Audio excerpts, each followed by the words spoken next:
Oh my God, പേര് മാറാൻ വേണ്ടി പോകുന്നു. കേരളത്തിന്റെ പേര് ഇനി എന്തായിരിക്കും? ഇതൊരു ഗസറ്റിൽ കൊടുക്കണോ? ഇങ്ങനെ സംഭവം. അങ്ങനെ നമ്മുടെ സംസ്ഥാനത്തിന്റെ ഔദ്യോഗിക പേര് മാറാൻ വേണ്ടി പോവുകയാണ്. ഇനി മുതൽ കേരളം എന്നത് കേരളം എന്ന് അറിയപ്പെടും. നിനക്കെന്താ വട്ടാണോ? ഇന്നായിരിക്കും നിങ്ങൾ ചിന്തിക്കുന്നത്. അപ്പൊ കാര്യം ഞാൻ കുറച്ചുകൂടെ വ്യക്തമായി നിങ്ങൾക്ക് പറഞ്ഞു തരാം. നമുക്ക് വീഡിയോയിലേക്ക് കാരണം മിസ്റ്റർ പുതിയൊരു എപ്പിസോഡിലേക്ക് ഏവർക്കും സ്വാഗതം.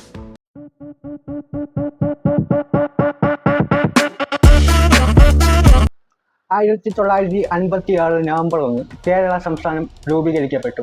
അങ്ങനെ കേരള സംസ്ഥാനം നിലവിൽ വന്ന സമയത്ത് ഭരണഘടനയുടെ ഫസ്റ്റ് ഷെഡ്യൂളിൽ നമ്മുടെ സംസ്ഥാനത്തിന്റെ പേര് കേരളം എന്നല്ല കേരള എന്നായിരുന്നു.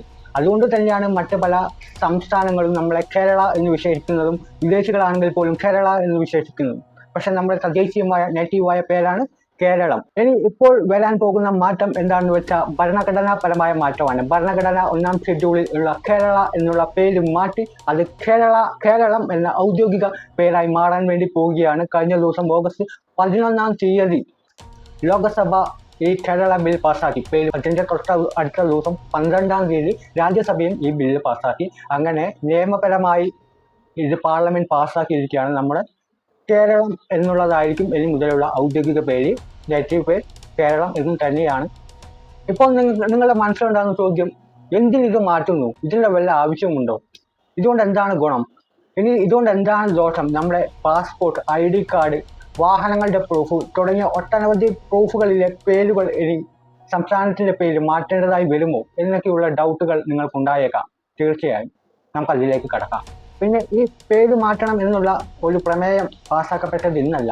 2023 ഇതിനെ സംബന്ധിച്ച് ചർച്ച നടന്നു. 2024 പ്രമേയം പാസ്സാവുകയും ചെയ്തു. ഒരു സംസ്ഥാന സർക്കാരിന് തന്റെ ഇഷ്ടപ്രകാരം ഈ ഒരു പേര് ഒരിക്കലും മാറ്റാൻ വേണ്ടി സാധിക്കുകയില്ല. അതിന് ഭരണഘടനയുടെ ആർട്ടിക്കിൾ 3 പ്രകാരം പാർലമെന്റ് പാസ്സാക്കുക തന്നെ വേണം. അതിനു വേണ്ടിയാണ് ഈ പ്രൊസീജിയറുകളൊക്കെ കടന്ന് ഇപ്പം നിയമം പ്രാബല്യത്തിൽ വരാൻ വേണ്ടി പോകുന്നത്, പാർലമെന്റ് പാസ്സാക്കിയിരിക്കുന്നത്. ഇനി നിങ്ങളുടെ സംശയം ഈ നമ്മുടെ രേഖകൾ, ID കാർഡ്, പാസ്പോർട്ട് തുടങ്ങി മറ്റ് രേഖകൾ ഒക്കെ മാറ്റം വരുത്തേണ്ടത് ഉണ്ടോ എന്നാണ്. അത് പാർലമെന്റ് അവകാശം കൊടുത്തിരിക്കുന്നത് നമ്മുടെ സംസ്ഥാന സർക്കാരിന് തന്നെയാണ്. അതുകൊണ്ട് ഉടനെ ഒരു മാറ്റം ഉണ്ടാകാനുള്ള സാധ്യത കുറവാണ്. അത് കാലക്രമേണ അതിലൊരു മാറ്റം വരും എന്നാണ് വിചാരിക്കുന്നത്. ഇത് ഏതെങ്കിലും പ്രത്യേക രാഷ്ട്രീയ താല്പര്യമാണോ എന്നൊരു സംശയം നിങ്ങൾക്കുണ്ടായേക്കാം. 2023 LDF സർക്കാരാണ് ഈ ഒരു കാര്യം മുന്നോട്ട് വയ്ക്കുന്നത്.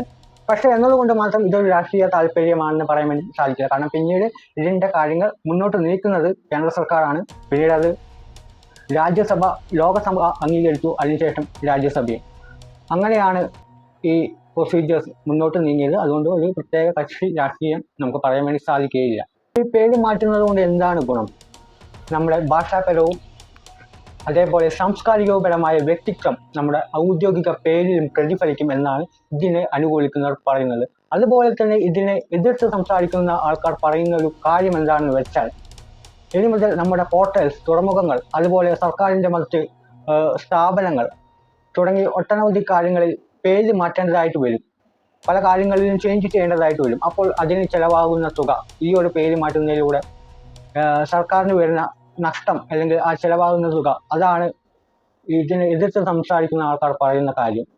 എന്തായാലും നിയമം പാസ്സായി, ഇനി ഇത് പ്രാബല്യത്തിൽ വരണം. പ്രാബല്യത്തിൽ വന്നതിന് ശേഷം മാത്രമേ നമുക്ക് ഔദ്യോഗികമായി ഇക്കാര്യത്തെ പറ്റി കൂടുതൽ ചർച്ച ചെയ്യാൻ വേണ്ടി സാധിക്കുകയുള്ളൂ. എന്തായാലും ഈ പേര് മാറ്റുന്ന കാര്യത്തോട് നിങ്ങളുടെ യോജിപ്പും വിയോജിപ്പുണ്ടെങ്കിൽ അതും ഈ കമന്റ് ബോക്സിൽ കൊടുക്കുക. പുതിയ വിശേഷങ്ങളുമായി നമുക്ക് വീണ്ടും കാണാം. അതുവരേക്കും